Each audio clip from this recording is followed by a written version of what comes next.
Olivia 4, January to April 2019, a few months after.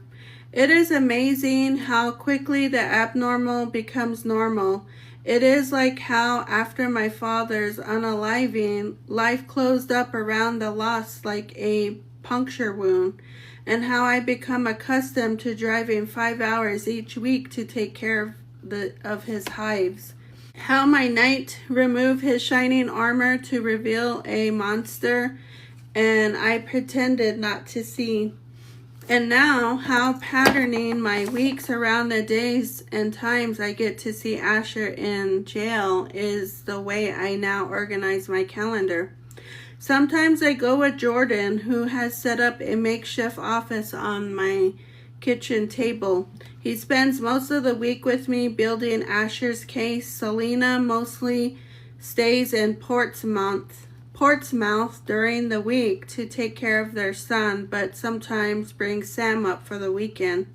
So Jordan can see him or leaves him with her mother when she has to be up here doing investigative work. When Jordan and I visit Asher together, I get to see him in a private client attorney room. I get to touch his hand or hug him, even if I have to do so out of the near conscious glance of the correctional officer posted outside the door.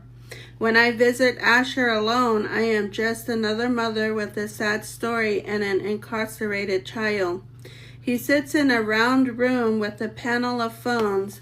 I am on the outside of the plexiglass holding a receiver to my ear, trying not to listen to the conversation or tears of the woman beside me. When I visit the jail with Jordan, we talk about Asher's case, but when I visit alone, we talk about anything but that. I memorized the sports page of the paper. The Bruins beat the Trojans 88-74, I say, and Asher laughs. A for effort, Mom, but 1, that's basketball. 2, it's college, not pro. And 3, no hockey scores remotely close to that high. He asks about how his own team is doing, if they beat Berlin. He talks about the things he misses: mint chip ice cream, snow, sleeping in total darkness, even surprisingly his English class. He shows me sketches that he has done, pencil on sheets of white paper, or a doe with a fawn, a dragon, the view from his room at home. There is one of Lily too, which I take home with me and put in a frame beside Asher's bed. When I can't visit Asher, I write letters to him and he writes back to me. In every letter and at every visit, Asher asks me when he's going to get out of jail, and I think my heart can't possibly hurt any more than it actually already does, until the day he stops asking. On Saturdays, I have a table of North Adams Farm Market. In the summer and fall, it's glamorous outdoor space filled with music and shrieking kids and vendors selling cheese, grass-fed beef and lamb, lush organic produce, chocolate milk as thick as cream. In the winter, though, we strip to the essentials and cram into the VFW hall. I sell honey I bottled in the fall and beeswax candles and body butter.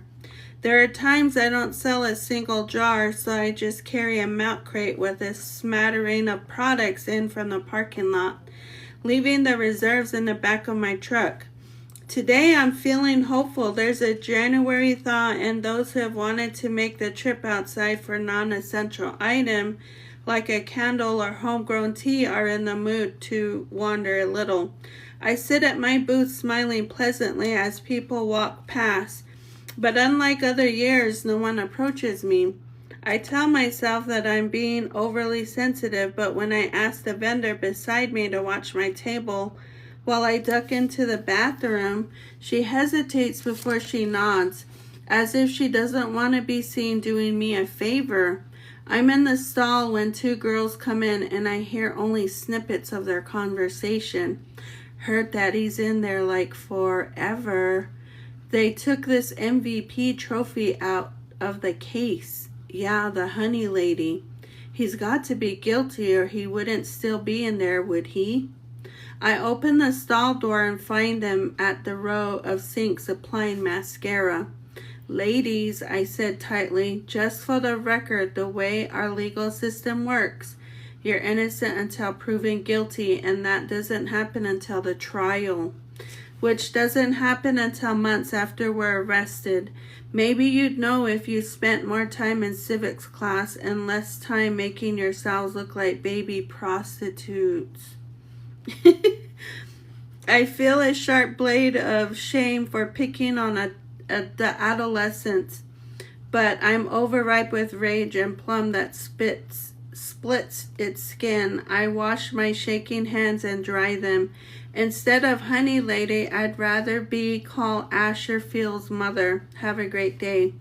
I sail out of the bathroom. What a bitch, one of them says.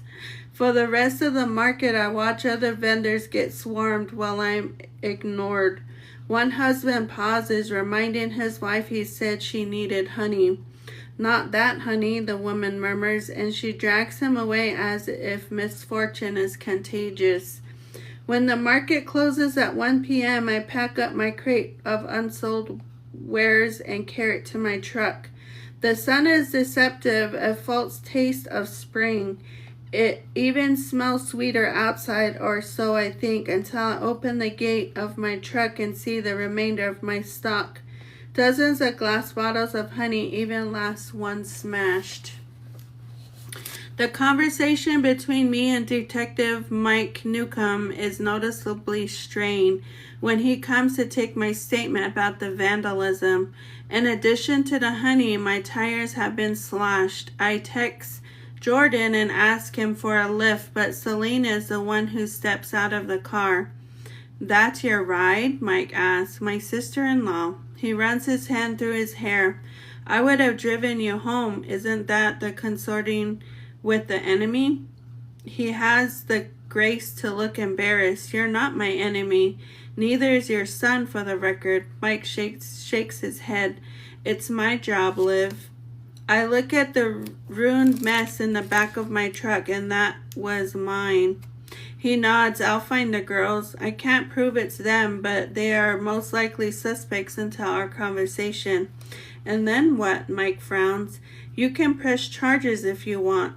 I shake my head. I don't just put the fear of God into them or something. He stares at me for a long moment as if I'm a puzzle that is missing a critical piece. We done here? Selena interrupts. Mike nods. I'm sorry about this, Olivia. He gets into his unmarked car and drives away. Selena squints after him. Why do I know that dude? He went to school with me. Now he's a detective, I say. The one who arrested Asher? Right, she replies. He was at the celebration we came when I was pregnant with Sam. The one where white people throw themselves a party because it took 2 weeks for them to hear the revelation was over.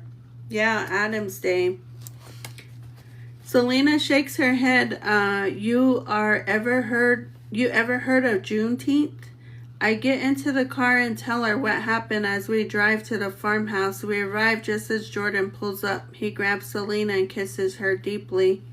What was that for? Selena asks. I'm having a shitty day, Jordan says. I needed balancing. What happened? I had a meeting scheduled with Meyer Banerjee, he says, and I turned surprised. I wonder why he hadn't told me this before. I guess Maya wanted to talk to me because Asher's one of her best friends. That's true, I say. What other best friend is unalived? Jordan finishes. Every time I asked her a question, she started to cry. One of her moms ended the interview before I got started. I could try to talk to her, I suggest. That's called tampering with a witness, Selena says. So no. Jordan yanks at his tie, loosening it so it hangs off to one side. Is it too early to start drinking? He asks, starting toward the house. Not for a Saturday, Selena offers cheerfully.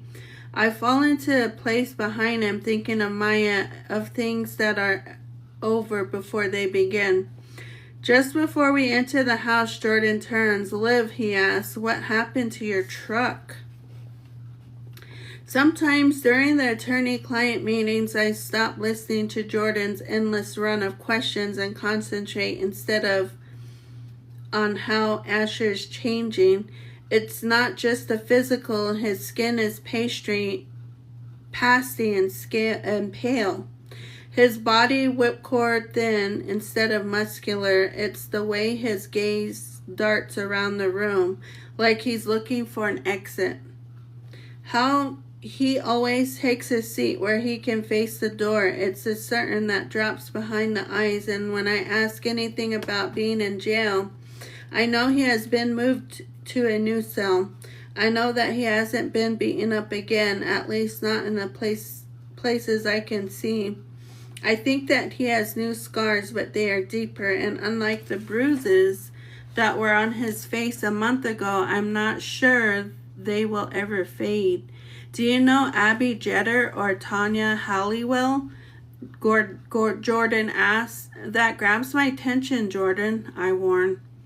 He ignores me, staring at Asher. They're a year behind me in school, Asher says. I know them, but I don't know them. Why? They were questioned about some vandalism involving your mother, Jordan. Jordan says. Asher turns to me. I can tell that this has shocked him. What happened? It was nothing, I assure him, as Jordan says. They smashed up a few bottles of honey. Jesus, I'm sorry, Mom. You shouldn't be. Asher shakes his head. I don't think about all that, he says softly. Technically, Abby and Tanya didn't do the dirty work, Jordan adds. It was a kid named Danny Barbello. Yeah, Abby's boyfriend, Asher says. People used to bet on how long it would take for him to wind up in juvie. As soon as the words fall from his mouth, he reddens. Go figure. Jordan leans back in his chair. Your friend Maya is worried about you. She always is. Not enough to talk to me, though. Her mom pulled the plug on our interview when she started to cry. Her parents are super protective, Asher says. Back in 8th grade, we did a school trip to Washington, D.C. They flew down and stayed in a hotel and half back away just in case. Jordan taps his pencil on his notepad. Well, if we can't get Maya to talk to me. Sorry, I think I have cat fur on my face. Well, if we can't get Maya to talk to me, then we can't depend on her as a character witness for you. Is there anyone else you can think of from school who might testify about you and make you sound like you're the second coming? Dirk. No, I interject. How come you don't like him? Asher asks. How come you do? Jordan watches this volley. Anyone else? Coach LaCroix, Asher says immediately. He's my hockey coach, and I'm captain for the 2nd year. In the summers, I teach little kids at his hockey camps. You've played since you were like 5. Yes, I've been on varsity since I was sophomore, except for the month last winter when I got benched. How come? There was this thing that happened at midterms, Asher says. I think back to the phone call I got from the principal. The moment I came to find Asher outside the main office, his head bowed, his elbows resting on his knees. How when he looked up at me, it wasn't remorse in his eyes, but a burning anger. Some jocks broke into the math department and stole a trig exam and paid a bunch of brainiacs to create an answer key. Asher explains, then they sold it. You were involved in this? Jordan asked. I was blamed by association, Asher said tightly, because I was on the hockey team. So what happened? I got suspended for a month. Jordan turns to me. You didn't fight it? Asher meets my gaze, and in one look, we have an entire conversation. I have to tell him, Asher, but it wasn't fair. Life rarely is. Do you think I don't know that? Hello, Jordan interrupts. What the hell is going on? He looks at me. This isn't a drill, Olivia. If Asher was complicit in something like this, it's bound to be dragged up by the prosecution. You need to tell me everything. When Asher was questioned by the principal, he said he wasn't involved in stealing the exam. Dirk, the friend he mentioned earlier, was the one who did that. But some of the other guys on the team said that Asher was the one who came up with the idea. What? It's not what you think, Uncle Jordan, Asher says quickly. I wasn't like trying to mastermind anything. It was a joke. We were in the locker room talking about how our math teacher refused to grade on a curve and made the test impossible, and everyone's GPA was tanking because of it. I said applying to college would be hell of a lot easier if we could fix that, and the other guy ran with it. I never meant for them to actually do it. The end result is that you got suspended, Jordan points out, which is not great. I don't understand why a school suspension I was railroaded into a year ago has anything to do with this, Asher says. People in your school think you lied, and if your coach is one of them, he can't be character witness either. I don't understand why a school suspension I was railroaded into a year ago has anything to do with this, Asher says. People in the school think you lied, and if your coach is one of them, he can't be a character witness either. Then I'll do it myself. Just put me on the stand, Asher says. Look, the whole burden of this trial is on the state. They have to prove everything. We need to be able to rely on the fact that they don't have enough evidence of the crime of the unaliving to justify it sufficiently to a jury. When it's our turn to put on evidence, what we really need to do is to pick holes in what they have presented. We can disapprove their entire case without ever having you testify. That makes no sense, Asher argues. Who could prove better than me that I didn't do? We don't have to prove anything. Having you on the stand could actually come back to hurt us. You can be asked almost anything about your relationship with Lily. Conversations you had, messages you sent, fights you got into, anything about your background that is slightly heated, if not violent. You think you were unfairly blamed for that cheating scandal, Jordan says. The prosecution would make that look like a walk in the park. But I'd be telling the truth, Asher insists. Jordan meets his gaze.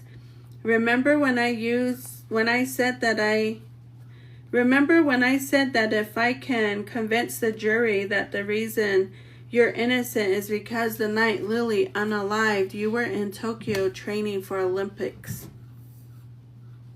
I don't have to prove it. I just have to raise the possibility of it. But if you take the stand, you can contradict what I've said. Or if you refute anything that the state has evidence you should at any other time, then you look like a liar. And that is a huge risk.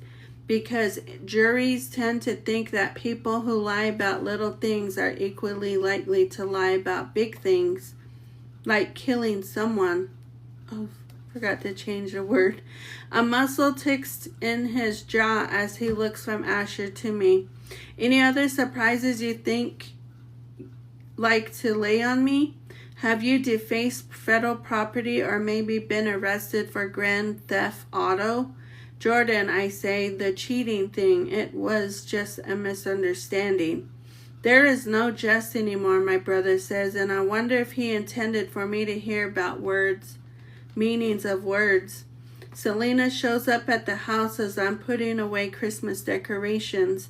The holiday was, needless to say, a bust this year. I visited Asher at the jail.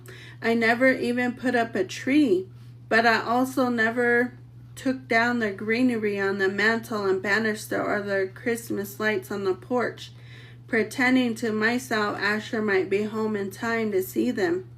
Jordan didn't tell me you were coming today, I say. It's a Wednesday and she rarely comes during the week.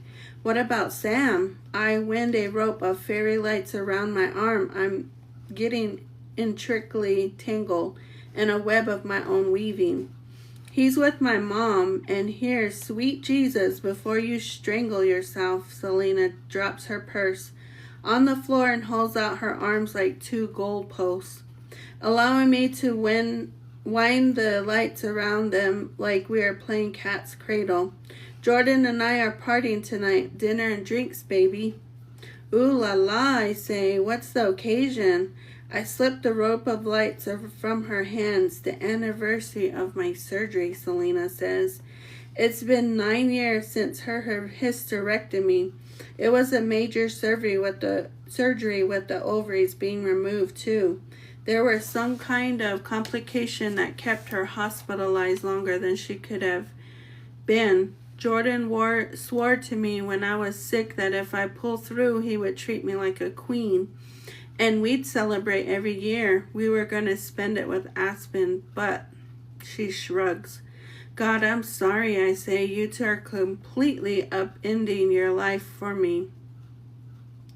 Don't be surprised, you're my sister, Selena says. Besides, Aspen's a zoo this time of year. And I'm pretty sure that Dunk's Beefenberg is not. At least make him take you out to Mount Washington Hotel. I bend down, coiling the lights on top of the other decorations, and when I straighten, Selena's staring at me. Not at all, actually, but into me. Come with us, she offers. No thanks. The last time I accompanied Jordan on a date, I was 7 and my babysitter canceled and he brought me to an R-rated movie. When he proceeded to make out with a girl, I learned 4 new swear words. I pick up the lid of the Rubbermaid box and attempt to snap it into place, but it was warped and refuses to fit. Damn it, I mutter, yanking the plastic top off and hurling it with a disgust around the room. Selena puts her hand on my arm. Hey, she says gently, what's wrong? Other than the obvious, I mean. I brush away the sudden tears in my eyes. The more I listen to Jordan, the less I think Asher's gonna get a fair trial. Selena presses her lips together, and if she is going to say something, she doesn't want to. What? I press. Nothing, Selena. She sighs. At least her son is gonna have a trial. If Asher looked like my Sam, he might not have even made it to the point. The cops who came to the house and found him sitting there might have just unalived him instead of arresting him a week later. Selena's gaze is a combination of pity and jealousy. What's shocking it to you isn't the justice system is flawed, Olivia. It's that you were naive enough to believe all this time and that it wasn't. Just as I'm feeling as if I'm slapped, Selena wraps her arms around me.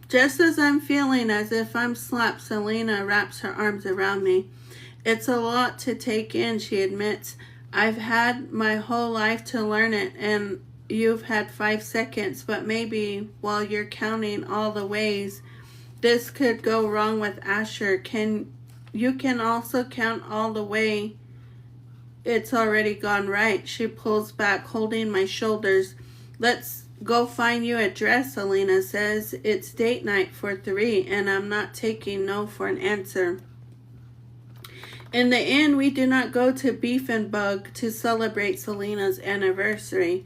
Jordan instead suggests we drive 45 minutes south to Lime, to a much fancier restaurant called Ariana's, which is nearly empty on Wednesday night in January.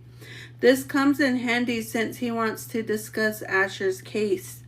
The prosecutor's office has an open file discovery policy, he explains to me. That means I can make an appointment, come check out the whole case file, take notes, whatever.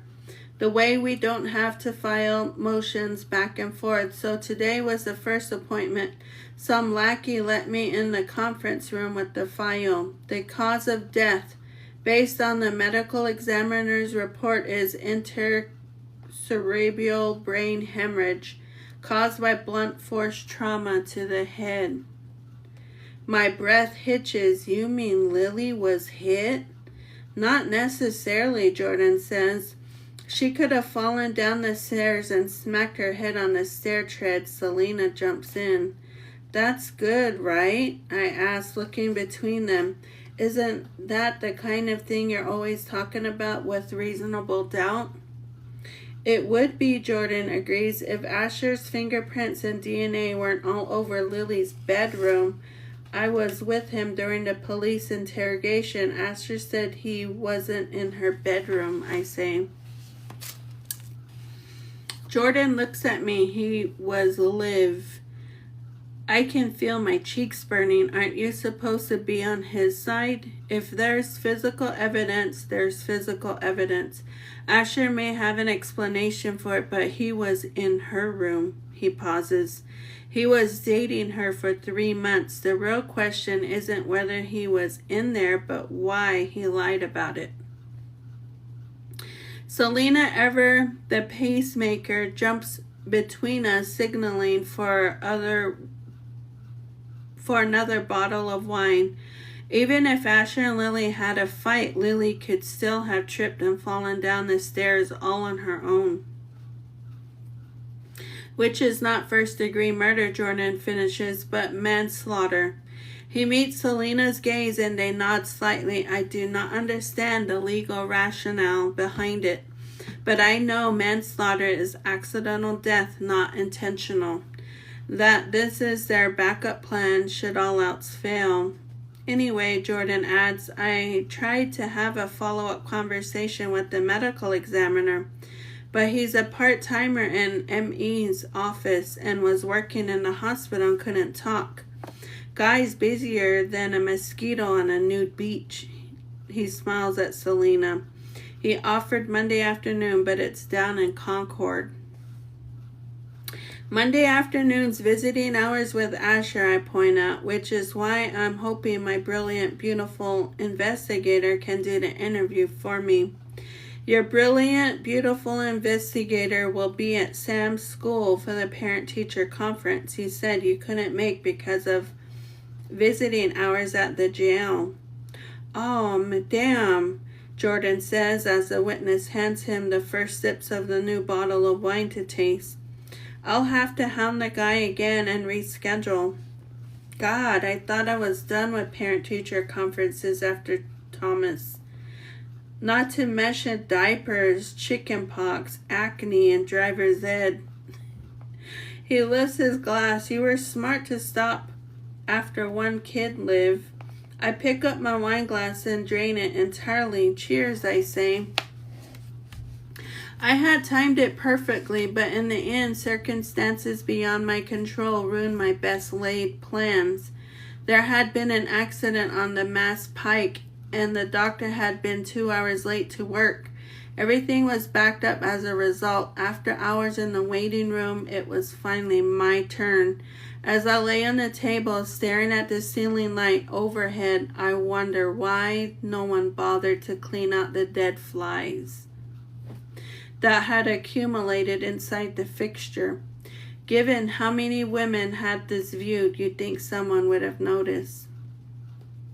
I knew that Jasmine, the teenager who lived next door and babysat for us, would stay even if I came home late. She would never leave Asher. She was mature enough to know that something must have come up because I was punctual to the dot. Timelessness had been quite literally beaten into me. My worries stemmed from the fear that the quadruple bypass Braden was performing today would end early, and he'd get home before me and wonder where I was. My eyes filled and the nurse holding my hand leaned closer. Almost done, she said. She looked like rising dough, white and round and kind. She looked like the kind of person you could fall into and have a soft landing. I heard the suck of tiny vacuum pump, felt the tug in my abdomen and the doctor's gentle hand on my thigh. He said, "You said, are no longer pregnant." This time the tears spilled over. The nurse squeezed my hand more tightly. I'm sure she had seen this before, the surge of emotions, the pain of loss laced with relief. But I wasn't crying with regret or out of fear of Braden's retributions for my absence. These were tears of joy. Braden would never know that I'd come into the clinic, and I would never bring another baby into that house. Your hair from Lily's bed, Jordan says, staring at Asher. He had begun the visit by listing the physical evidence in the case file as I watched Asher flinch with each item. Your fingerprints on the dresser, and the statements you made to the police saying you'd never been in her bedroom. Care to explain? I didn't say I was never in her bedroom, Asher offers. I wasn't in it that day. Are we splitting hairs now about semantics? No, I sneaked out to Lily's sometimes. I climbed a tree and went into her room through the window. He slides his glance to me. I would spend the night. I blink at Asher, certain I have misheard him. I would have known if he snuck out of our house. Every morning when I knocked on his door to make sure he was awake, he grunted. And there he was at breakfast without fail. That doesn't mean he didn't sneak back in. The entire night, Jordan asked. I leave before the sun come up, then I go back home. So your mother never knew? Jordan says a statement. A streak of colored stripes of Asher's cheeks. No. How often? Jordan presses. Maybe a half dozen times, but not the night before she unalived. When was the last time you were in her room? About a week before, Asher says. Did Lily's mother know you were there? Asher raises a brow. I climbed a tree.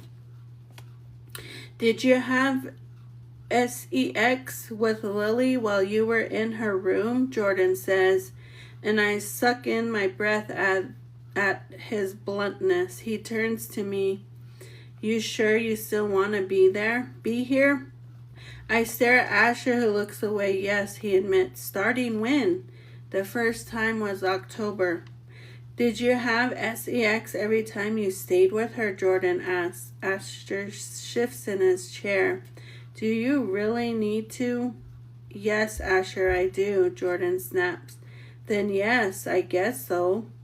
Jordan rubs his hand over his face. God save me from teenage boys. You were a teenage boy, I murmur. Did Lily ever indicate that she felt pressured or didn't want to have sex? Asher's face flushes scarlet. Only the first time. Jesus, Asher, Jordan says, what does that mean? Please, I pray silently. Don't let him have forced her.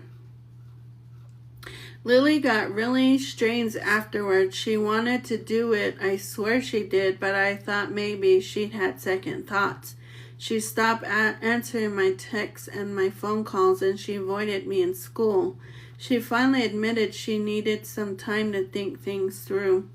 I think back to what Asher has said about the days before Lily's unaliving. How she didn't respond to his messages and didn't want to talk to him, so this makes 2 times then that she kept him at arm's length, and he'd done the same to her, I knew. Eventually she told me the truth, Asher says, wearing the cuticle on his thumb. She was afraid our relationship would be different after we had sex. I promised her that it wouldn't change anything. How long did you get the silent treatment? About a week. I was freaking out. Because you thought she would break things off? Jordan asked. Because she tried to unalive herself once, Asher says flatly. What? I imagine all the times I saw Lily and Asher tangled together, being silly and giddy and stupid. How lucky they are, I would muse, to not be weighed down by the world. But Lily wasn't carefree. She just wanted to be seen that way. I had not known Lily was suicidal. She clearly wanted to keep that private. Do you know when she attempted it? Jordan asked. And Asher hesitates. Sometime before she moved here. I don't know the details. She didn't like to talk about it. I was the only person she actually told. Do you know how? Asher shakes his head, but she had scars on her wrists. I think back to Lily's clothing. Most recently, she'd worn long sleeves when she was at our house. But it was winter. I try to remember her harvesting honey. What was she wearing that smoldering September afternoon? A t-shirt, I think, but she had bright friendship bracelets ringed on both wrists. She always sported a scrunchie there, too, to pull back her hair or to hide scars. So you kept having sex with Lily, Jordan says. In the bedroom, you told the cops you hadn't been in. Asher glares at Jordan, tamping down his frustration. I didn't tell them that. I said I wasn't in her bedroom that night, and I wasn't. Why is this even? Because it is, Asher, Jordan interrupts. Because these are the kind of things that prosecution will do. This is why I can't put you on the stand. You lied to the cops and you lied to me. I told them the truth. The detective didn't ask me if I was ever in her bedroom. He didn't ask if I'd slept with her. His voice climbs a ladder of frustration. You're supposed to be the one person who's on my side. Why are you being such a dick?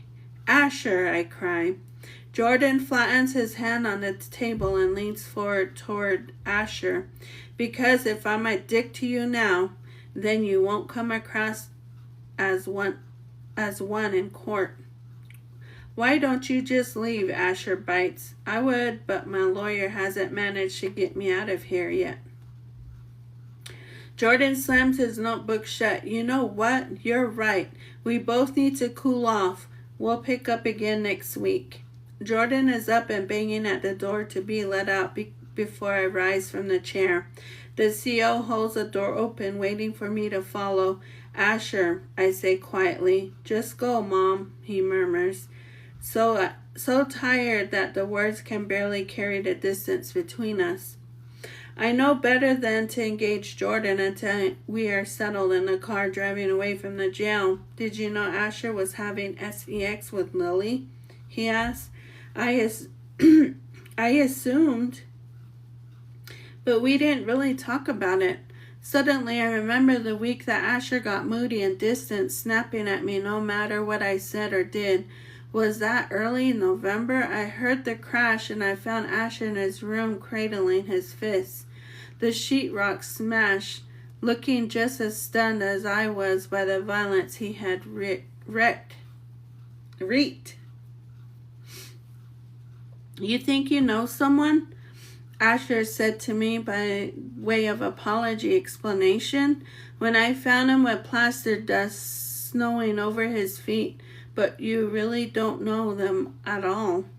Until this moment I hadn't remembered Asher's words, but now I wonder if they reference Lily, if they had anything to do with her unaliving attempt with sex. My throat is suddenly dry as dust. I picture Asher's knuckles scrape. I think about the force a punch would have to break through a wall. Jordan, I asked quietly, do you think Asher could have hurt Lily? I could not bring myself to say the word Killed.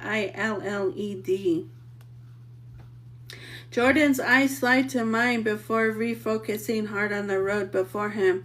If I ever hear you say that again, he replies, you're never coming to another meeting.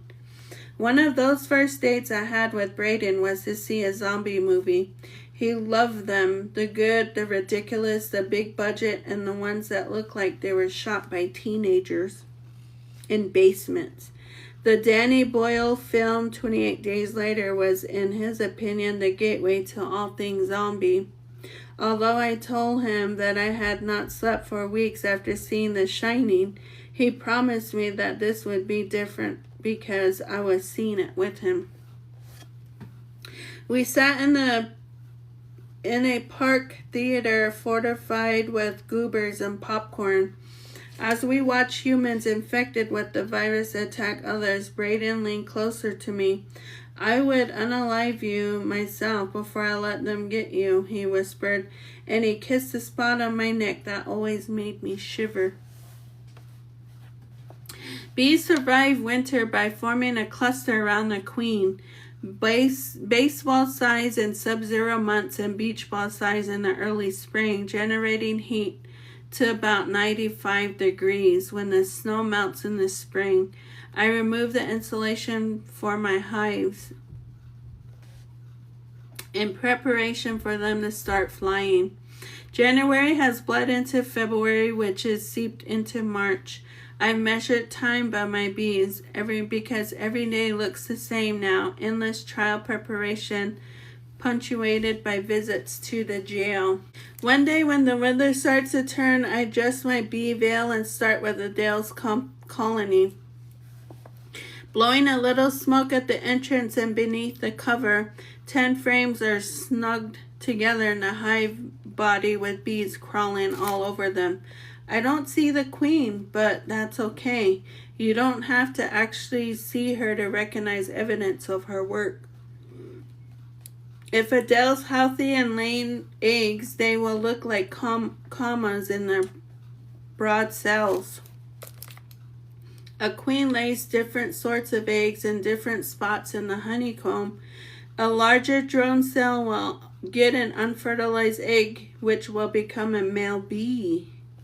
A regular sized cell gets a fertilized egg, which will become a worker bee 99% of the time.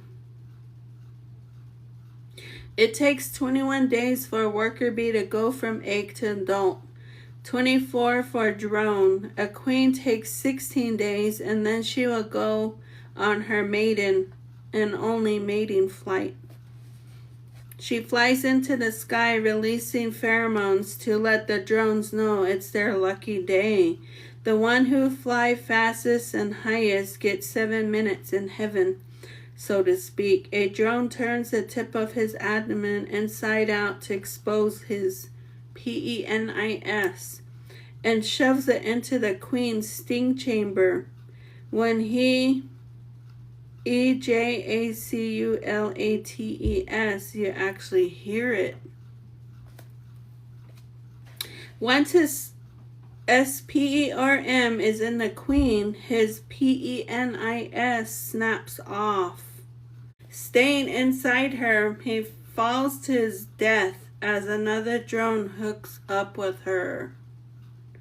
At the end of this orgy, when the queen goes back to the hive, she has enough fertilized eggs inside her to last a lifetime. I have not been on a date in 8 years. After Braden, I couldn't imagine being with another man.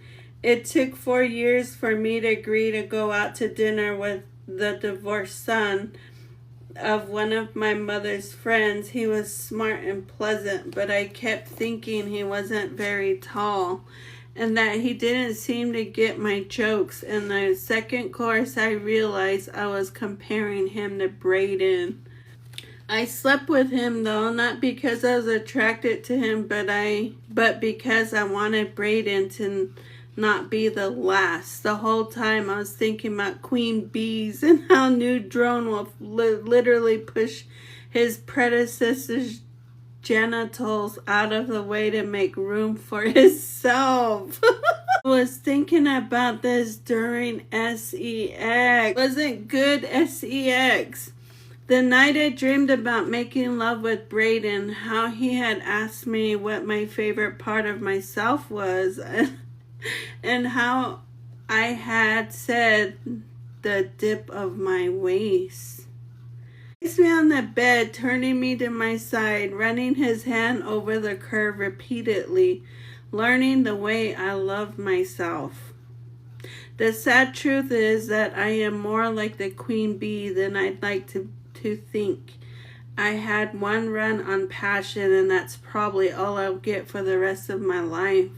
The sadder truth is that in spite of all the moments of my marriage with a hellscape, there were other moments I cherished. The saddest truth is that even while Braden was hurting me, I forgave him. I gently slide the frames back into place in Adele's hive, using a spacer tool to make sure they've evenly set and cover the top. Her colony looks like it is supposed to at this time of year. Beyonce's colony next to this looks like much the same, but this time I'm lucky enough to see the queen surrounded by attendants. Then I opened Celine's hive, the one I repatriated after the bear attack in December. That was the day I realized with a shock that Lily unalived. There is no hum from the hive when I open the top. The frames are cold and stiff, as in the scene of a massacre. Every single bee is unalived, heaped in the bottom of the box. I expected this. I knew the colony that had responded after the bear attack would never make it through the winter. But that doesn't make it hurt any less.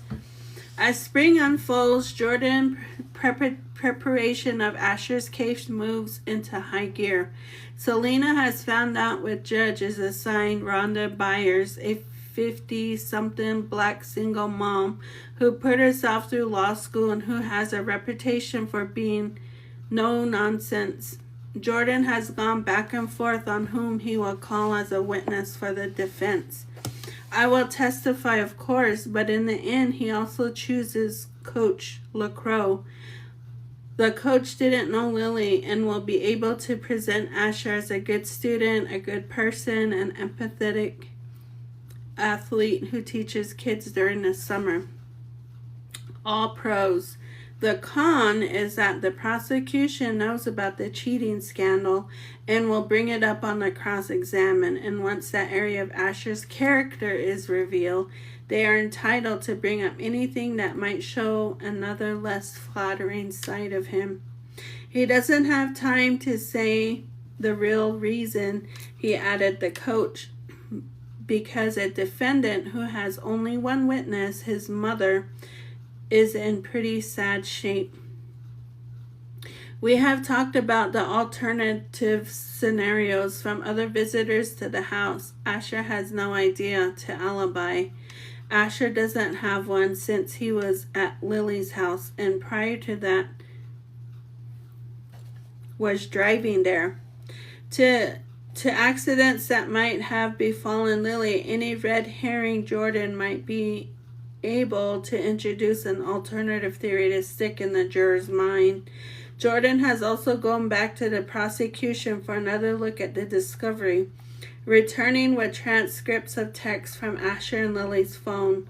For the past 3 hours, we've been in the conference room at the jail, painstaking through Asher's conversation with Lily, and we've only now reached the day of her unaliving.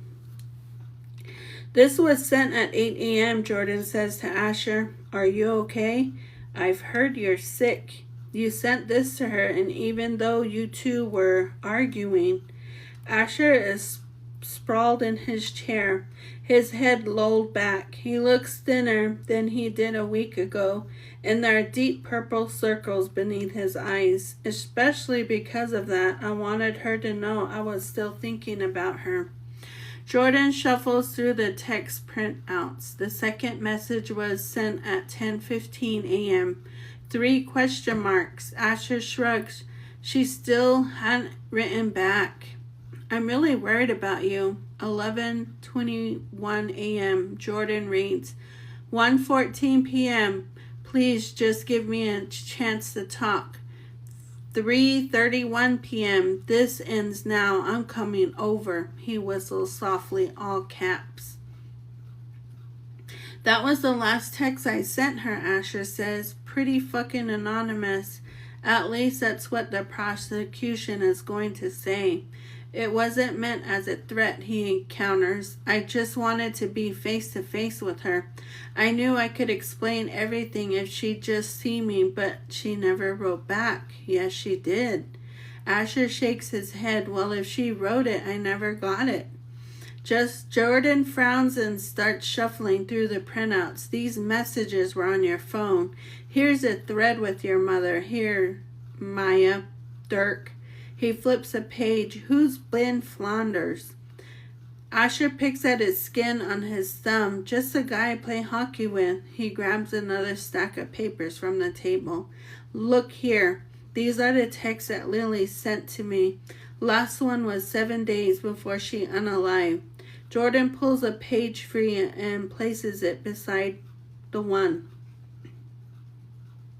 Asher is still holding. This is a printout from her phone or her replies to you. There's a message that looks like it was typed out underneath your last text to her, but never actually sent. Asher leans over, reading for the first time Lily's final message to him. Don't bother, it's over. It's over. He repeats, his voice hollow. He turns bright in his eyes. Do you think, was she breaking up with me? I reach for him. No, Asher, she didn't send it. Maybe she was mad or upset, but that doesn't matter. What matters is that she changed her mind. Jordan starts pacing, thinking out loud. If you had received that text from Lily and still came over, it looks like you were angry. Like you were in a rage because you didn't accept that she was breaking up with you. I'm 100% sure that's what the prosecution plans for the jury to see. A guy who is thinking, if I can't have you, no one can, but if you never got Lily's text, then the prosecution can't make that argument, I finish. And they certainly can't use it as a motive for unaliving, Jordan grins. It is the first time I've seen him actually get excited since he started building Asher's case. I'm going to file a motion to exclude the evidence. That's good for us, I say, right? It is, if we win the motion. I look at Asher, but he's picking at his cuticle on his thumb. Lost in thought, I want to comfort him, to tell him I know how it feels when you think someone you love has betrayed you. But I also know that if anyone had said that to me when I married, I would have been mortified by their pity. There's one more thing we have to talk about, Asher, Jordan says, drawing the attention. We have a plea offer from the prosecutor. My head whips around to stare at my brother. He did not tell me that he'd gotten a plea offer. He did not even tell me the prosecutor had been in touch. I'm about to lace into him for this when I remember months ago what he told me. I'm not his client. A plea offer, Asher says. What does that mean? Jordan sits down across from him again. You're currently charged for first-degree unaliving, which carries a potential maximum penalty of life in prison. What the state has offered for you to plead guilty to the crime of manslaughter. And in return, they'll ask the judge for a sentence of no more than 15 years. The judge can certainly sentence you to less than that after the president's report, which will look into your background and the circumstances of the case. And I might have to spend 15 years in jail? Asher interrupts. Well, I might have to spend 15 years in jail for just finding her? Jordan does not break eye contact with Asher. I know this isn't what you're hoping for. You cannot possibly recommending this, Jordan, I say fondly, finding my voice. He does not even acknowledge me. It is my job to tell you what the prosecutor is offering, and it is limited offer. A trial is crapshoot. You don't know what you're going to get when you try a case in front of the 12 strangers. The state's theory of the case is that you had a fight with Lily, it got physical, and she ended up unalived at the bottom of the stairs as resulting of you knocking her around. I flinch at the words. We don't know the backstories of any of the members at the jury.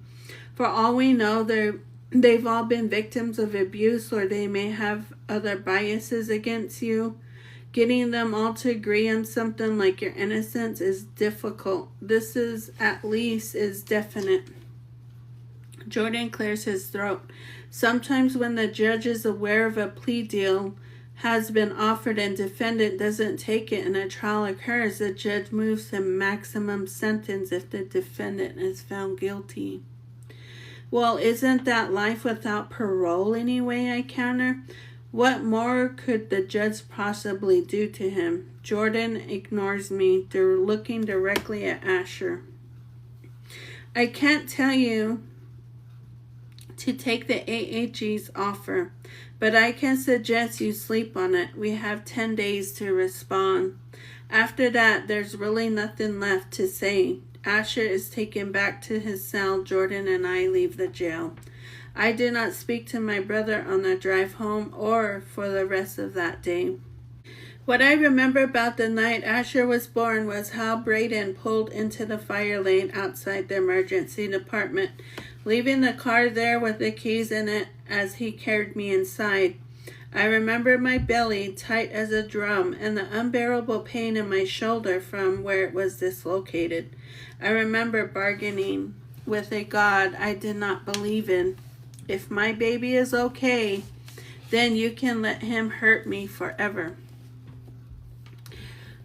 Braden didn't leave my side. He held my free hand as my shoulder was popped back into socket. He brushed my hair off my face when the contractions came. I remember him demanding ice chips, Demerol, attention. Nurses and residents would jump at his command. Yes, Dr. Fields, anything you need, Dr. Fields. When the baby's heartbeat dropped and I was rushed to the OR for a C-section, I thought that I was being lied to. I was certain that I was bleeding internally, that I was unaliving. Save my baby, I thought, even as Braden insisted on paging the head of OB-GYN instead of one of those butcher OB residents who didn't do real surgical training like I did. I was caught in an in-between world. I wasn't a mother, but I wasn't not one.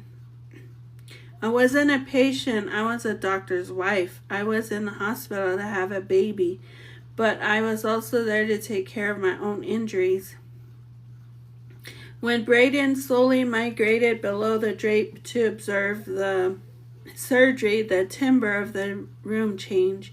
Everyone a little sharper, a little more precise and focused now that a brilliant cardiothoracic surgeon was holding them accountable for his wife and child. Not a single person would ever have guessed that the reason we were in this, or a full month before my due date, was that he'd shoved me down the stairs. No good news comes after midnight. The last time I was dragged out of bed in the middle of the night was because of Asher's arrest. This time it's my phone jarring me at the soft sponge of sleep. I fight my way to consciousness, still groggy when I answer, but when the rushed voice on the other side starts to speak, I have never been more alert. In Asher's room, Jordan and Selena are tangled in a quilt. Jordan leads up at the door, flies open. It's Asher, I blurt out. He tried to unalive himself. By the time Jordan and I reach the jail, it is after 1 a.m.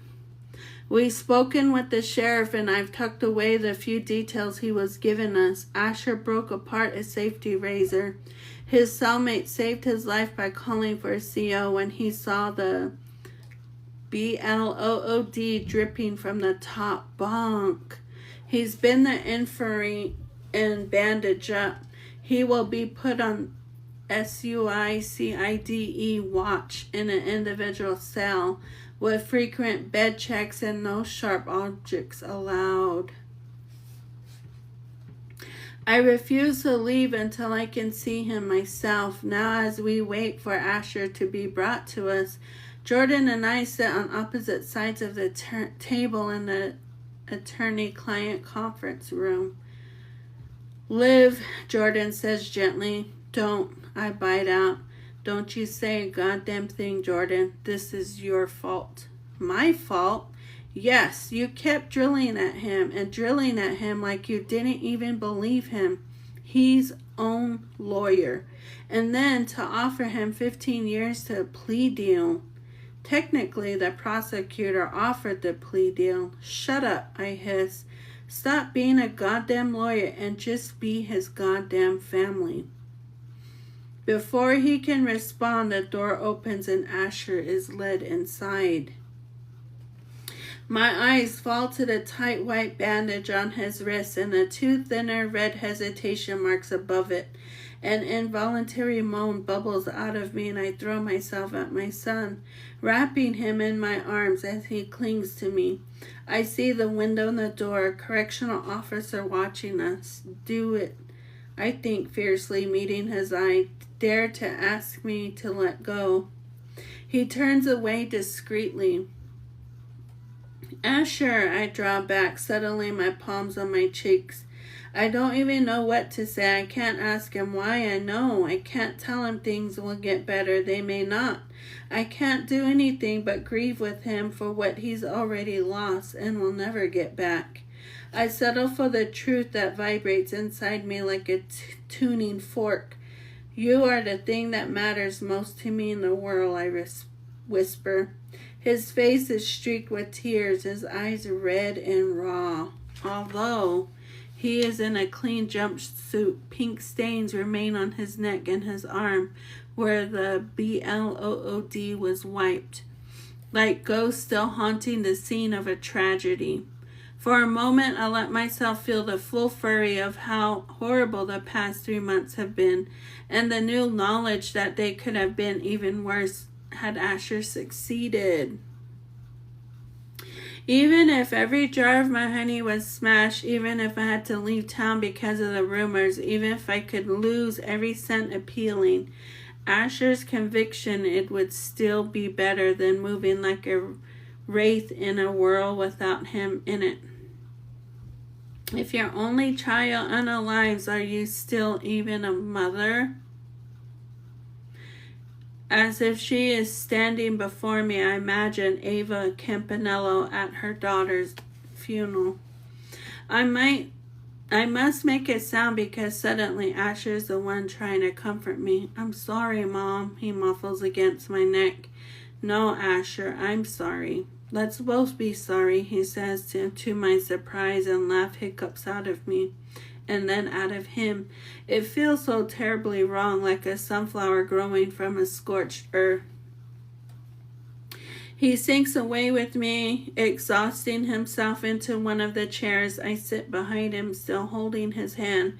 I need that contact, skin to skin. I need to know I can feel his pulse against mine. Asher shrugs his bandaged hand down his face. I felt like I was suffocating, he confesses, like someone was holding a pillow over my face. I started thinking, why not just get it over with faster? He shrugs. If 15 years in prison is the best case scenario, then I'd rather be unalived. If that was the only choice I still had left, I figured I'd take it. I hear a throat being cleared. Until this moment, I've completely forgotten Jordan is here. I don't usually advocate for making mistakes, he says. But in this case, son, I'm really glad you messed up.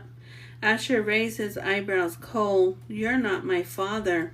No, but I should have been a better father figure. Jordan admits. He looks from Asher to me. Fuck the plea deal, he says. The next morning, Selena's fighting off a cold. I know this is far from the most pressing issue today, she says. But do you have any Dayquil?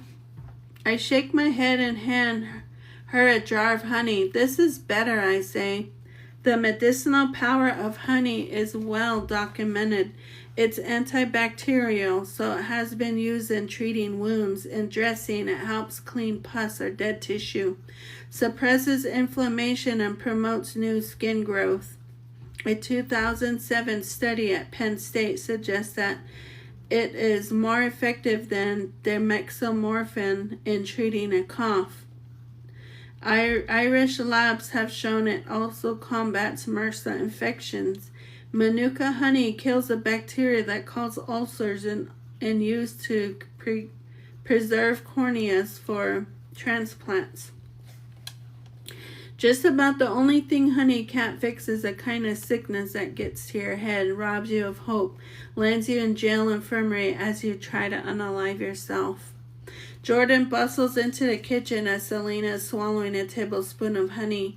He is wearing a full suit, and I'm taken back until I remember that today is the dispositional conference. In New Hampshire, the parties in lawsuit meet before the trial in the hopes of having a meaningful discussion or resolving a case. The judge leads it, and nothing said there is admissible in court. I'm going to refuse a plea deal and will set a trial date. I also want the judge to seal my motion to suppress Lily unsent texts and have the hearing in a closed courtroom. I already texted the prosecutor and gave her a heads up. If there's a trial, we want it at the Supreme Court in Lancaster, not farther away. And if there's any mention of this in the media, it taints the potential jury. If neighbors down the street read that there was an unsent text that said something important, they'll remember it. If the judge doesn't allow that into evidence, then the potential jurors would never have heard about it. He peels a banana and crams it in his mouth, speaking around the bite. Gina and the judge have one goal in common with us. We want a fair and impartial trial without having to change the venue because we can't find jurors who are fair and impartial. Selena swallows another spoonful of honey. Gina's going to agree because it's in her best interest to have the trial happen in Coos County. It's going to blow up in her career as an AAG as they trade information about the conference. I pour coffee into a travel mug and reach for my purse. I come around the butcher block inside the middle of the kitchen, and at the same time, both Jordan and Selena fall asleep. I see them taking pencil skirt and silk blouse, my blazer and heels.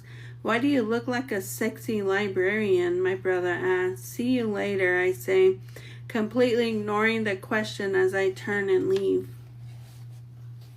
When I get to the parking garage for Mass General, I pull into a spot and sit in my car for 15 minutes. My hands are shaking. I cannot catch my breath, even though I know I was even though I was the one to request a meeting, even though I know I will be in a public setting, I still feel like a deer creeping into the lair of a tiger. But this is not about me, not anymore. I take a deep breath and get out of my car. My palms are wet and I dry them on the wool of my skirt. An outfit I pulled together from the back of my closet. I can't remember the last time I wore something like this. My unusual uniform is a pair of jeans and a sweatshirt, and I'm usually covered in honey and propolis. But I needed armor today, as flimsy a layer as this is, at least it's something. The office is on the 3rd floor. There's a half moon of desk with 3 secretaries behind it. Several rows of serviceable chairs in the waiting area.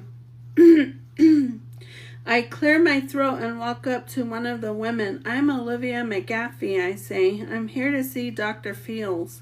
The secretary scans her computer. What time is your appointment? It's a personal meeting, not a medical one, I say, babbling. She looks at me, noting nothing away. Why don't you take a seat? So I do. I leaf through a magazine so old that the model on the cover has shoulder pads in her dress. 80s, you guys. Twice I find myself on the edge of my chair, poised and to leave and pretend I never came. And twice I remind myself that I have spent 12 years getting stronger. That to be afraid is to give Braden power over me again. A few minutes later, the secretary calls my name. I'm led past examination rooms and a nurse station. The secretary opens a wooden door with Braden's name on it. Dr. Fields, she says, and she steps back so I can enter. The room has lush navy carpeting and a wall of mahogany bookshelves. A massive desk sits in front of a window that shows a crawl of traffic below. On its surface, it's a stack of file cabinets coated with bright tabs. With file folders coated with bright tabs. Braden is sitting behind a desk wearing a white doctor's coat. His black hair has few streaks of silver in it, but the only highlights that planes and angles his fallen angel face. His eyes are cold glacial blue. He is smiling. I am shaken so hard my knees knock together. The door closes and I feel the room pushing in on me. Even as my heart beats at the bottom of my throat, I try to tell myself that he will not touch me. Not here, not when anyone can hear us or see me leave this place in a condition different than when I entered. I remind myself that in public, Braden was unfailing perfect. His eyes move from his face to my shoes before coming back to meet my gaze. Live, he says, just like he used to. A purr in his throat, a syllable sounded like love, which is all I ever wanted from him. I got to admit, your text was a surprise. I had messaged him at 3 a.m. after I got home from jail. I told him I needed to see him. I did not tell him why. Thank you for making time to see me. I managed the words balanced like glasses on a tray. I glanced at the chair opposite their desk. Can I? Of course, sit down. His mouth quirks up on one side just like Asher's does. But you don't have to be so formal. I mean, it's just me. What he means is we used to sleep together. I used to be able to play your body like it was a symphony. What I hear is when you slap someone so hard you draw blood, why stand on ceremony? You look great, Braden smiles wider. Still beekeeping? I nod. Still fixing hearts? Still breaking them? We have, of course, communicated through lawyers during and after the divorce. For all that my marriage was a mess, I have never faulted Braden for his responsibility to Asher. Every month, his alimony check and child support are deposited into my bank account without fail. Sometimes they are all that has kept us fed. If anyone is at fault for being less transparent, it's me. On the window ledge behind him, I see a photograph of a woman and twin boys. I knew that Braden had remarried, but seeing that feels like falling through a frozen pond. I can't breathe. Like the light on the other side of the ice is a whole different world. I force my attention to Braden again. I need your help, I say. Every syllable is a knife. I started at the beginning, walking him from Asher's relationship with Lily to the day he found her unresponsive to the unaliving attempt last night at jail. While I talk, I clench my hands together in my lap. Explain everything as if it has happened to someone else. Some other mother, some other boy, as if I had the privilege to watch from a distance. When finally my words run out, I glance at him. His face is pale and vein throbs at his temples. Braden? I murmur. You didn't think? He says, dangerously soft. This was something I should have known about 4 months ago. I feel dizzy and nauseated. I don't think about it, but I didn't want to hand Braden the reins again. What the fuck, Liv?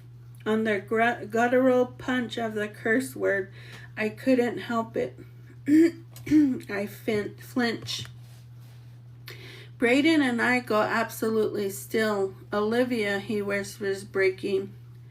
I am sorry, I say. You're his father. I should have told you. How easy is it to fall into the habit again? He should have told me, Braden mutters, picking up the phone on his desk. I need to get him a better lawyer. He's got a good lawyer, I interrupt Jordan.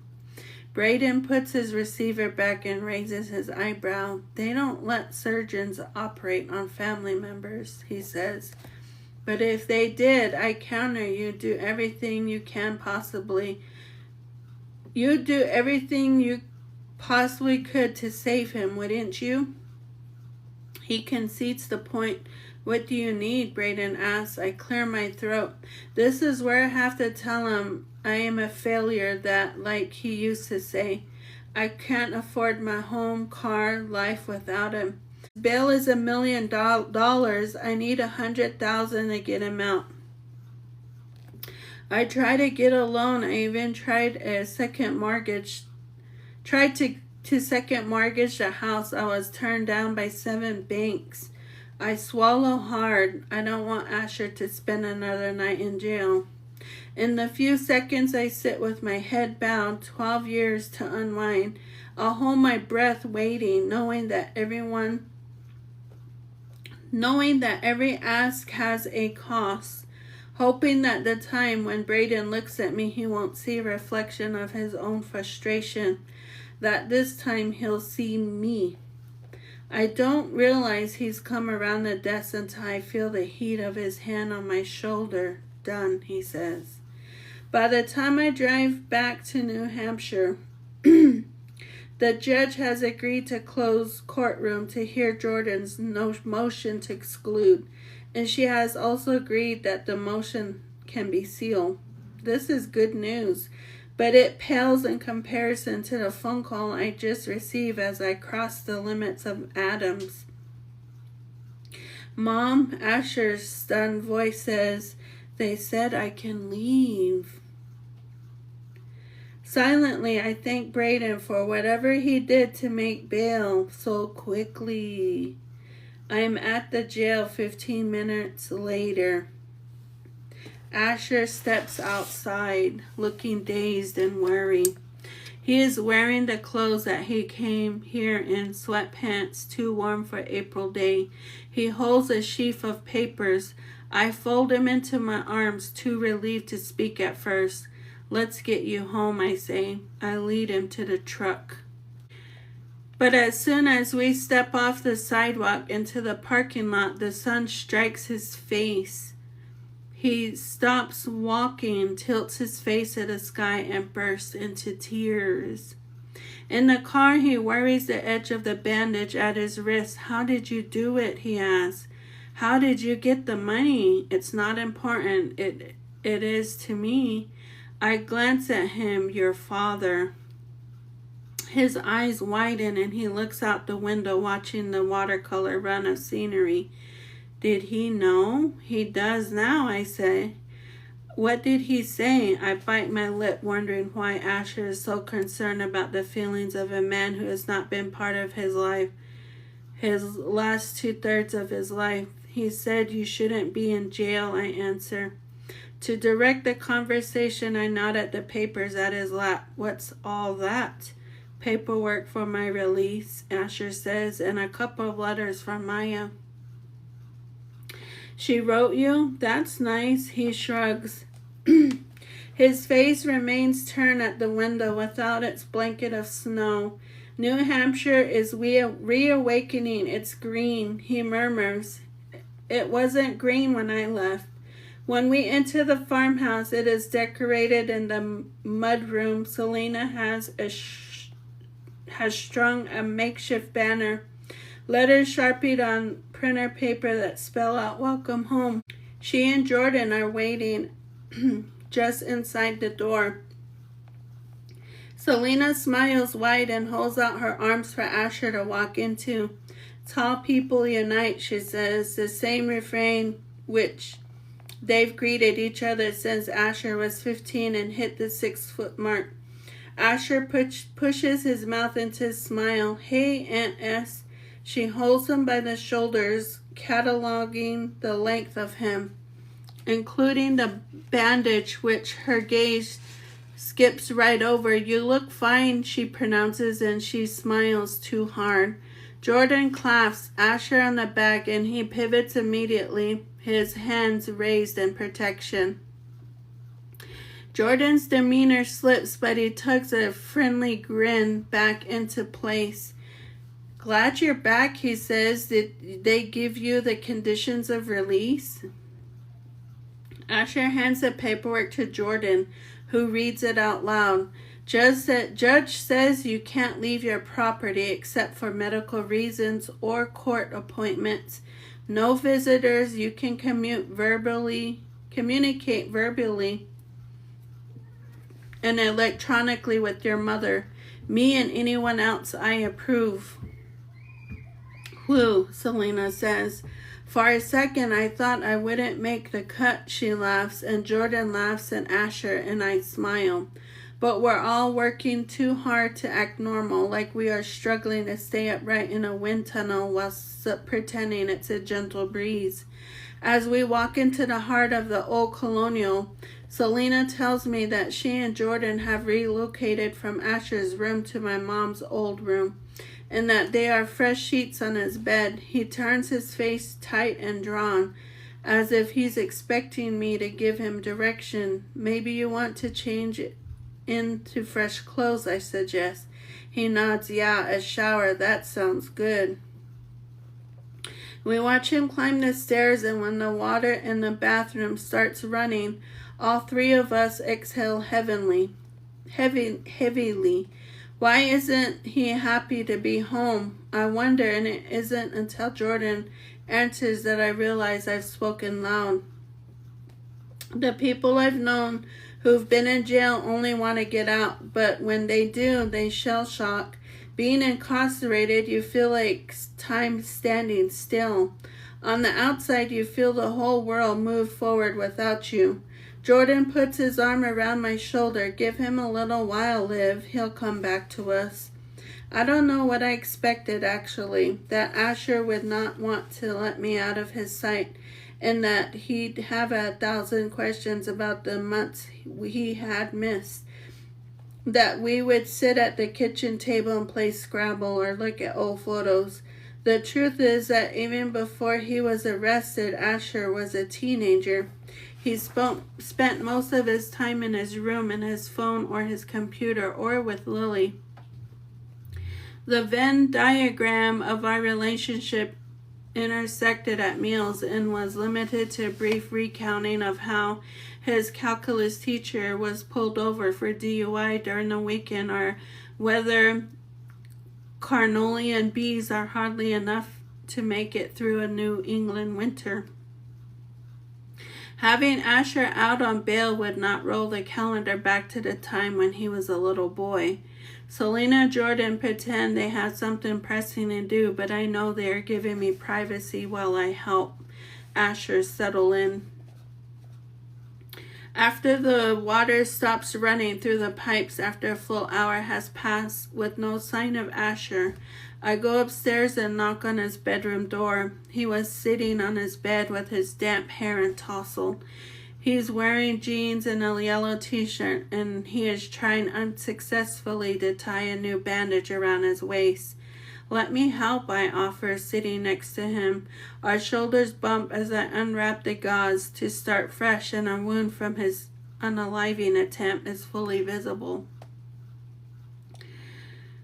It's angry and red, clenched with stitches. Quickly, I cover it with clean gauze and secure it with a layer of adhesive bandage tape. All set, I tell him, but I don't let go of his hand. I realize that he's not looking down at his wrist like I am. He's staring at the drawing he did of Lily when he was in jail, now in a frame on his nightstand. Oh, I say, I hope it was okay to put it there. It's nice, Asher murmurs. It's been almost 4 months, you know. And I still can't really believe she won't ever walk through that door. I feel my throat tightening, and I don't want a day that should be a celebration to lose its joy. So I squeeze his hand and say, you must be starving. What do you want for dinner? Sky's the limit. Asher looks at me, his brows drawing together. Filet mignon, chicken and dumplings, lasagna. We could barbecue, ribs, burgers, or maybe you want vegetables, a stir fry, or both, I laugh, or all. You pick. I realize too late that with every option I've offered Asher, he seems more and more stricken. Asher shakes his head and heat rushes to his cheeks. I realize when it's been months since you have had a choice, you forgot how to make one. How about I make one of your favorites? I gently suggest, and Asher nods quickly. In the end, I cook steaks on the grill with a tossed salad and honey carrots. Fresh, simple food I imagine don't exist in jail. I fry bacon and cut up chives and set out bowls of sour cream and shredded cheddar, making a baked potato bar. When Asher was little, that was his favorite meal, and maybe going back to simpler times will make him feel more at home. But Asher doesn't come down to dinner. When I go upstairs to tell him it's ready, he is fast asleep, and I do not have the heart to wake him. The portrait he drew of Lily, I realize, isn't on the nightstand anymore, but next to him on the bed. I turn off the light and close his bedroom door gently behind me. Jordan assures me that there's nothing physically wrong with Asher. The kid probably hasn't had a decent night's sleep in months, he says. You know, it never gets completely dark in jail at night. He distracts me from worrying about Asher by telling me that the hearing for the pretrial motion has been scheduled for tomorrow in Superior Court. Do you think you'll win? I ask. Well, Jordan says, glancing at Selena. You'll get to see firsthand. Asher has to be there, Liv. I don't think he's ready for that, I say. My God, Jordan, he tried to unalive himself. I know, Jordan, and I want the judge to see that bandage. He looks at me across the table. You'll sit behind him the whole time. You're his emotional support person. No one's going to argue against that. He softens his gaze. He doesn't have to say a word. He just has to be present. Eventually, I agree, and I leave Jordan and Selena to do the dishes while I go upstairs to check on my son. Asher is still asleep, but the door of his bedroom is now open and the light in the hallway has turned on. Because it is a closed courtroom, there are only a handful of people present. Me, Asher, and Jordan. Judge Byers and the prosecutor Gina Jewett, a court clerk, and a bailiff. Asher is wearing the same suit he wore to Lily's funeral.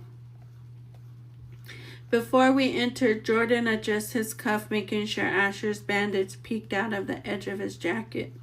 Judge Byers is an imposing woman with ombre locks and fingernails that each end is a sharp, bedazzled point. She focused a laser gaze at Jordan as soon as the hearing is called to order. Mr. McGaffey, she draws. What a coup to have you in front of my bench. I'm a little surprised that you wanted this notion to be a closed courtroom instead of chasing the publicity that came after Peter Houghton's trial. There's no mistaking her sarcasm, but Jordan flashes her a dazzling smile. So glad you're a fan, Your Honor, he says. She snorts. Well, welcome to Lancaster, as I like to call it, not Portsmouth. Let the record reflect that the state is being represented by Gina Jewett and the defendant Asher Fields is here with his attorney Jordan McAfee. We are holding this hearing in a closed courtroom because of the inordinate media interest in this case. As the stenographer tries to keep up, the judge's gaze falls on Asher's wrist. The defendant has his mother here for support, Mr. Gaffey. This is your motion to suppress, so please proceed.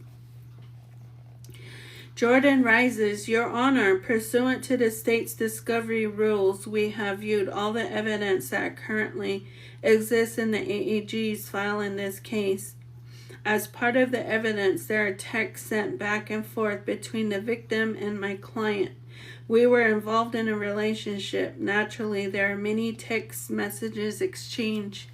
However, what we are moving to suppress is merely the one text message that remained on the victim's phone unsent, which was thus never received by the client.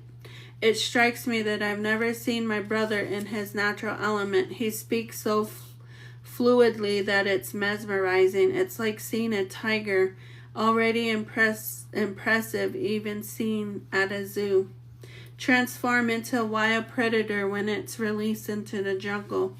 The state's theory of this case, he continues, is that this was a volatile relationship. There was physical altercation and the victim is now unalive. They're suggesting my client caused that unaliving. Part of what they'll attempt to prove is that the client was enraged by the victim's breaking off of the relationship, as evidenced by the text typed on her phone. But this text was never received by my client and thus has no value whatsoever as evidence of the alleged rage or any other emotion. You can't get upset about something you have never seen or heard about. In fact, for all we know, it might not even been irrelevant to the victim's state of mind. She never sent it, and we don't even really have proof that she herself typed it. Jordan sits beside Asher, and the judge turns to the prosecutor. Miss Jewett? Your Honor, this may indeed be the only time I agree with Mr. McAfee, but he is in on a theory of case. Statements made by the victim, whether in person or by text or over the phone, influence the defendant's state of mind, and his actions also reflected the victim's fear and her desire to distance herself from the defendant. Therefore, all the text, just all the actions and communication in a relationship need to be admitted. In particular, Your Honor, the final text response to the string of texts sent on the day of Lily's unaliving is crucial. The defendant sent a message, all caps, saying, "This ends now. I'm coming over." Lily's typed response was, "Don't bother, it's over." The text was typed mid-argument with the defendant. There is no evidence of anyone else being present. It's the victim's phone. In order to weigh the importance of certain facts, the jury needs all the circumstances surrounding the argument before, during, and after. This text is very meat of the evidence that occurred during the fight. She looks at Asher coolly. Thank you, Your Honor. The judge gets up from the bench and starts walking, not far, just behind her desk, pacing back and forth. I'm pretty sure she's taking off her shoes. Jordan leans toward the prosecutor. What's she doing? He whispers. She's a former courtroom attorney. She thinks better on her feet. Gina Jewett says under her breath, just go with it. Miss Jewett, the judge says, pushing with a hand on the back of her plush black chair, does the state have evidence that the text in question was sent from the victim's phone? We know it was typed on her phone, Your Honor. We do not know if it was sent. The police and the prosecutor's office have Mr. Fields' phone. Isn't that correct? Judge Byers asked. Yes, Your Honor. Is there any evidence that on Mr. Fields' phone the text "Don't bother, it's over" was received? The prosecutor clears her throat. Not as yet, Your Honor. Not in 4 months, the judge clarifies. Jordan huffs a laugh. Cell phone service here is bad, he says, but it's not that bad. Judge Byers cuts a glance in the direction and he stops chuckling. She slips back into her chair and looks down at the motion in front of her. Fisk, she says, and the bailiff blinks at her. Your Honor, why didn't you bring me a maple creamer, she says. The bailiff frowns, baffled. Ma'am, he says, I have been deeply craving a maple cream from the Tuckerman's dairy barn all morning. I wake up thinking of that maple creamer. I ate my egg whites, wishing they were maple creamer. One might even go so far as to say the visions of maple creamers will dance behind my closed lids when I go sleep tonight. So Fisk, I ask again, you didn't bring me a maple cream. And I didn't know you wanted one, he says, unsure. I can get you one now. That won't be necessary, Judge Byers said. She turns to Gina Jewett. I may deeply covet a maple cream at this moment. I might even be willing to trade my firstborn for one. But as long as this communication remains in my head uncommunicated, there is no logical punitive measure I can take for Fisk not having acted upon an unexpressed wish unless he gifted with ESP, and if he were, he would have had the good sense to call in sick today. The court is being asked to rule admissibly of one final text run on the victim's phone, but there is no evidence who typed it into the phone, no evidence that it was ever sent from the victim's phone, and there is evidence that it was never received by the defendant's phone. Thus, even in consideration in the prosecution's theory of the case, there is no reason to think that the particular text sheds any light on the circumstances surrounding the relationship of these parties or what happened to the victim. The court finds that it would be prejudicial than it would be probative of any issue of the case. She tips her head, acknowledging Jordan. The motion to suppress is granted. The surge of winning of something finally going right floods through my limbs. I find myself on my feet, hugging Jordan from behind. As the hearing is adjourned, he untangles my arms from his neck, and I see he isn't nearly as jubilant as I am. What's wrong? I ask. Isn't this good news? Liv, Jordan says. We just got through the gate, but we still have the marathon to run. He offers a tiny, grudging smile. Pace yourself. When I wake up in the middle of the night, I slip out of bed and cross the hall to peek in on Asher. It's not that I'm expecting him to have nightmares, but I also cannot get over the simple ease with which I can check. It's why, as Jordan and I drove him home from the Superior Court, I kept glancing in the rearview mirror to spy on Asher in the back seat. It's why, when he sequestered himself in the bedroom, I find myself multiple reasons to knock on his door and ask him a needless question. Have you seen my phone charger? I'm doing laundry. Do you need anything washed? What are you reading?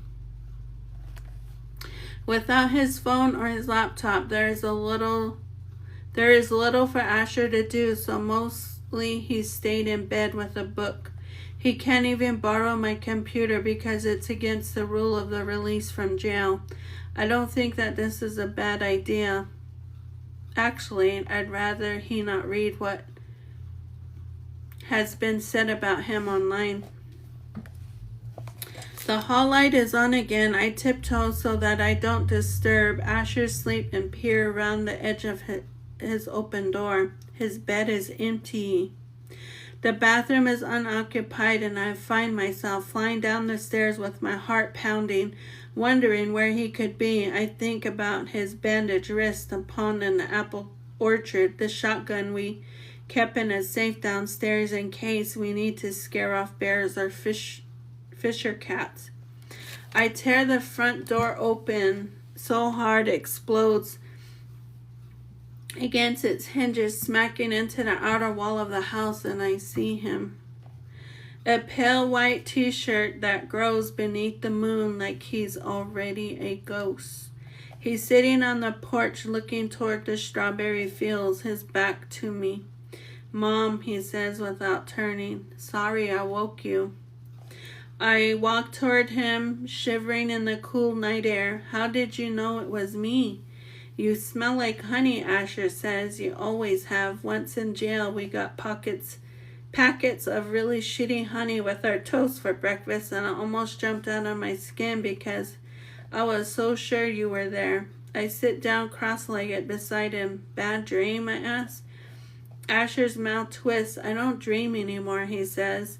Then what woke you up?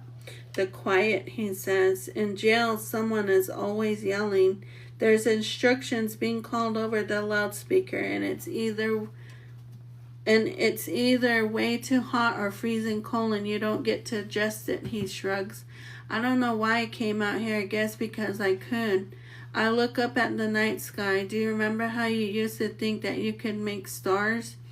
You'd come out here with a flashlight and turn it on and off and tell me you couldn't go to bed until more of them floated into the sky. Yes, Asher says. Then again, I also thought that after the dinosaurs died out, grass grew over them to make hills. He stares out at the hives. We can't see the dark. The fields are so much bigger than I remember. It's weird what happens to memories when we're all you have.